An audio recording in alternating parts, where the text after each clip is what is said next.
un petit peu. On est maintenant avec les mêmes élèves plutôt au milieu de cycle. On commence à jouer en 2 contre 2. J'ai des équipes de 2 ou de 3 qui vont se rencontrer et qui vont faire un tournoi. D'accord ? Il y a différents terrains, terrain bleu, terrain blanc, voilà, 6 terrains au total. Donc là, j'ai constitué les groupes à la maison. Je suis professeur, j'ai mes 12 équipes de 2 ou de 3. Ce sont des groupes hétérogènes, mixtes de préférence. Un garçon, une fille, à minima. Vous allez jouer en 2 contre 2 sur les terrains qui sont tracés. Ce sont des matchs au temps qui durent 6 minutes. Le service se fait à 10 doigts depuis la zone arrière. Donc depuis à peu près les premiers plots, là, la zone aux 3 mètres. Celui qui marque continue de servir. On sert à tour de rôle par contre. Et c'est le gagnant du point qui sert. Dans cette situation, le ballon peut être bloqué. Et on va considérer que s'il y a blocage, vous êtes obligé de faire une passe à un partenaire. Avant le début du match, vous mettrez sur le côté du terrain 3 plots. C'est 3 chances que vous avez. Il faut essayer de garder ces 3 vies. Le contrat, il est là, c'est avoir moins de 3 ballons non touchés à l'issue du match. D'accord ? Donc c'est essayer de développer chez l'élève l'attitude pour tout mettre en œuvre pour empêcher le ballon de tomber au sol, en relation à l'objet d'enseignement. D'accord ? Si le ballon tombe au sol sans être touché, on perd une vie. On perd une vie, paf, il ne reste plus que 2 vies. D'accord ? Le but du jeu, c'est d'essayer de garder au moins une vie à la fin du match. Le but du jeu, c'est d'essayer de faire son contrat. OK ? Et vous avez vu, pour ceux qui étaient présents hier soir, que le décompte des points valorise la réalisation du contrat. OK ? Donc on va partir sur un tournoi, on est sur une séance, 2 séances là, 2 contre 2. Vous allez vous répartir sur les terrains, faire un premier match de 6 minutes avec les règles de jeu suivantes. À la fin du match, on revient ici, on regarde les équipes qui ont réussi et qui n'ont pas réussi leur contrat, on note les points et on repart pour le tournoi. Est-ce qu'on a le droit de mettre le pied ? Il faut empêcher de toucher le sol. Moi, personnellement, je n'y serais pas favorable. En tant qu'enseignant, je n'y serais pas favorable. Et je vous explique pourquoi. Parce que le jeu au pied, d'abord, on a des élèves qui sont très bons avec le pied. D'abord, c'est une première chose qui pourrait vite, ça pourrait vite dériver. Et puis, et surtout, c'est parce que jouer avec le pied, ça va engendrer, entre guillemets, une mauvaise posture. Si j'ai un ballon qui est loin devant, si je veux jouer avec le pied, tac, je suis en déséquilibre arrière. D'accord ? Je vais jouer comme ça, tu vois ? La situation est perdue, je vais essayer de mettre le pied. Et c'est pas ça que je veux voir développer chez les élèves. Ce que je veux voir développer chez les élèves, c'est au contraire appui pointe de pied et aller vers l'avant. D'accord ? Donc je serais plutôt pour interdire le jeu au pied avec nos élèves. J'irai pas jusqu'à interdire la frappe à une main, mais ce qui me semble prioritaire, c'est qu'ils acquièrent la passe à 10 doigts pour renvoyer. C'est ma priorité. Je veux qu'ils restent sur cet apprentissage. Après, dans une situation difficile, effectivement, il peut y avoir une frappe à une main. 2 possibilités. Soit je renvoie direct, je frappe direct le ballon. Soit je suis en difficulté à ce moment-là. Si je suis en difficulté, je bloque. Et je vais faire la passe à un partenaire. Est-ce qu'il y a un blocage au-dessus de la tête ? Pour l'instant, non. On peut bloquer dans toutes les positions. On essaye et puis on en reparle après. Donc on part sur 6 minutes. Prêt ? Non, mais il n'est pas obligé de bloquer avant. Non. Gardez une vie. Tu peux bloquer si tu as des difficultés. Si tu bloques, c'est pour me faire la passe. Voilà. Et si tu bloques, c'est pour faire la passe. Si le ballon est là et que tu es bien positionné, tu peux renvoyer directement. Vous avez perdu une vie là. Hop. Elle est bonne ? La balle est bonne ? Vous avez perdu une vie. Bloqué, on bloque si on veut là. Non, on n'est pas obligé de bloquer. Ok, on bloque quand on veut. Par contre, si on a bloqué, c'est qu'on est en difficulté et on est obligé de faire une passe.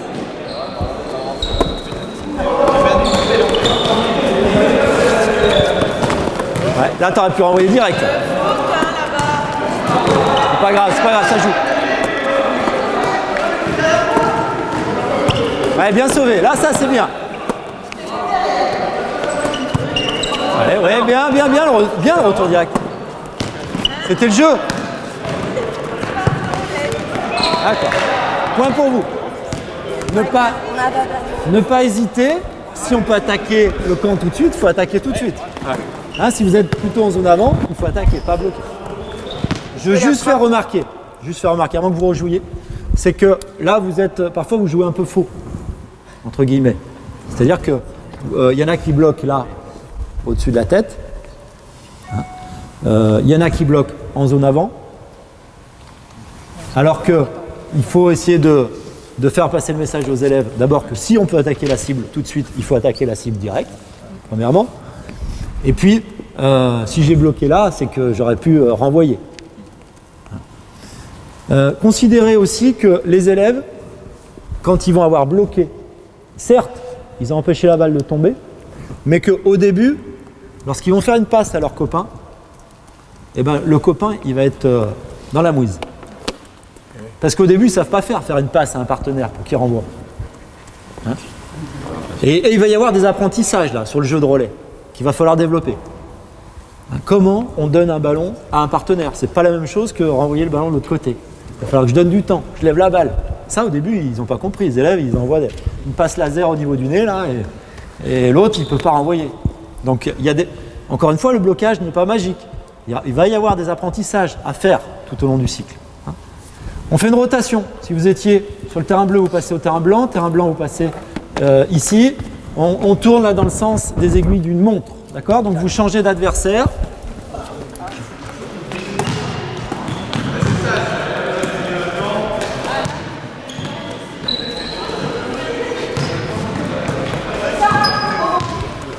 Chaque équipe vient noter son score.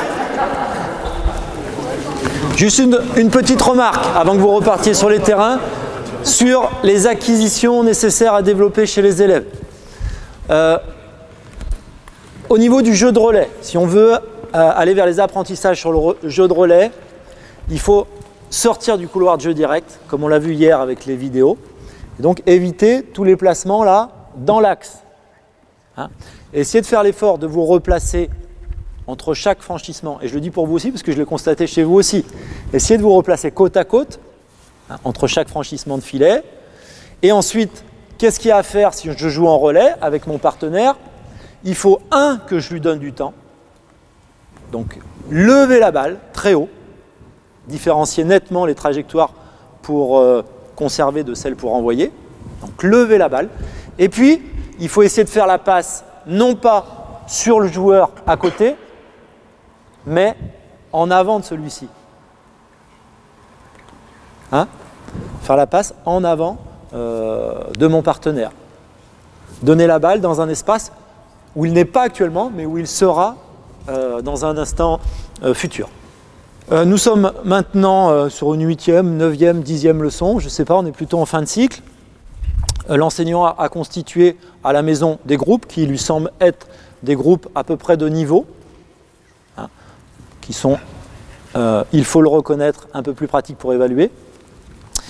Donc on a un groupe de bon niveau et puis des groupes de moins bon niveau. Bon. Chaque groupe dispose d'une fiche de tournoi. Je vous les distribue, vous prendrez aussi un stylo. Voilà. Je vous laisse peut-être remplir la feuille déjà avec le nom des 5 joueurs qui composent la poule. La situation s'appelle donc « Réalise ton contrat avec chacun de tes partenaires ».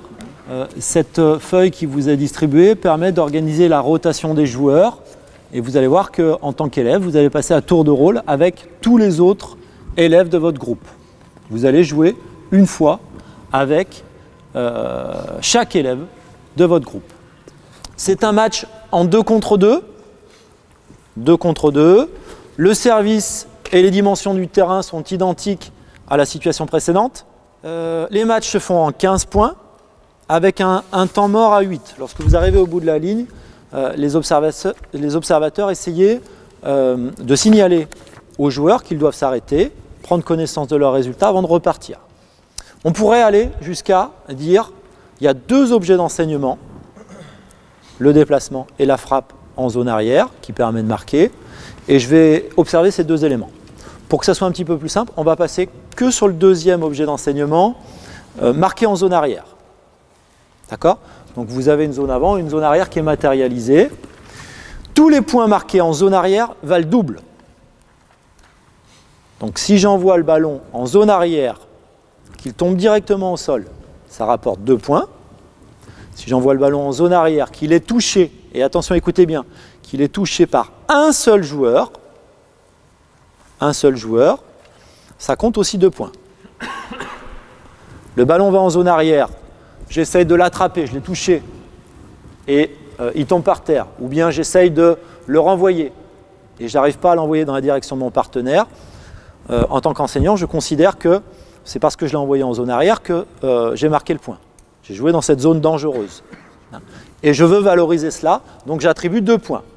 Par contre, essayez de me suivre, si jamais le ballon est envoyé en zone arrière, que le joueur arrière arrive à redonner le ballon à son partenaire et que son partenaire envoie le ballon dans le filet, cette fois-ci, ça ne rapporte qu'un point parce que je considère que c'est plutôt la faute du renvoyeur et du réceptionneur plutôt que la qualité du renvoi qui a fait en sorte que c'était dangereux. Alors on peut tout à fait autoriser certains élèves à bloquer, pas d'autres. On pourrait aller aussi jusqu'à dire que ce sont les élèves qui choisissent le règlement. Ils peuvent choisir de bloquer ou de ne pas bloquer. Et puis valoriser aussi lorsque ils ont choisi de ne pas bloquer, qu'ils ont fait leur contrat. Le contrat dans cette situation, c'est d'essayer de marquer au moins 3 fois en zone arrière. D'accord ? Et vous pourrez faire donc le bilan à la fin du match avec le même type de décompte des points.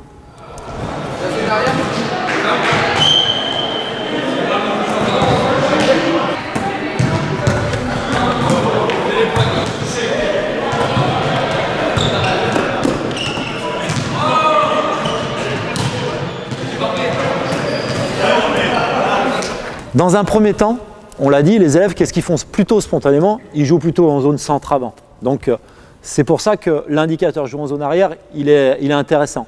Mais on pourrait tout à fait effectivement faire évoluer la situation, tu as raison, en valorisant la zone très près du filet et la zone très loin du filet.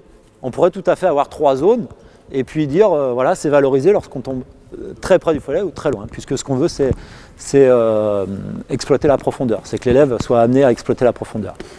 Vous avez vu que là, j'avais retenu qu'un seul objet d'enseignement pour que ce soit un petit peu plus simple pour tout le monde.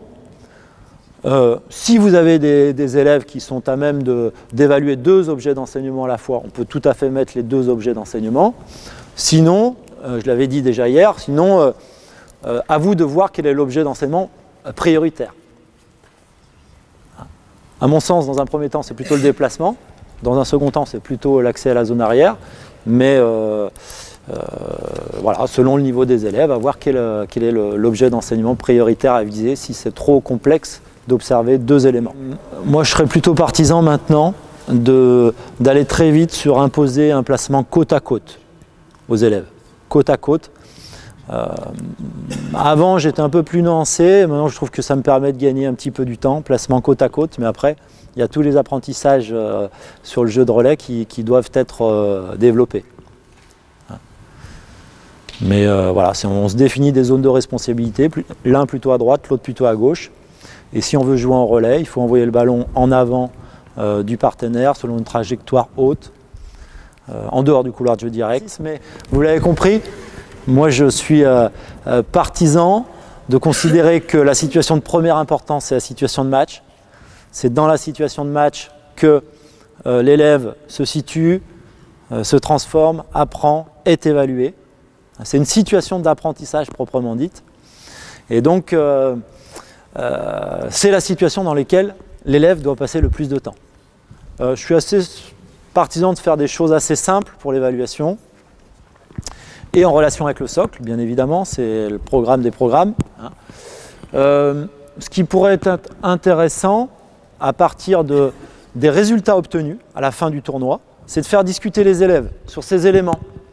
Il y a l'objet d'enseignement 1, l'objet d'enseignement 2. Demander à l'élève de se situer.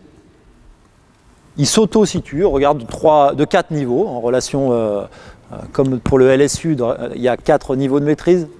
Hein, vous savez cela. Donc on peut rester sur 4 niveaux, il se situe sur un des 4 niveaux. Niveau 1, niveau 2, niveau 3, niveau 4. Si le niveau 4 est le meilleur et le niveau 1 est le moins bon.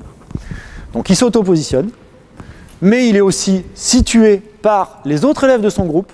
Donc on peut organiser tout à fait une petite fiche, il s'est situé, et les autres, ils le situent. Et ça, c'est intéressant quand il y a des décalages, pour faire discuter les élèves.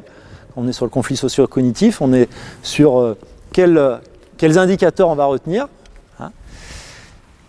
Et ce qui me semble important, c'est que l'élève, in fine, il a un retour aussi du professeur sur son niveau. Hein.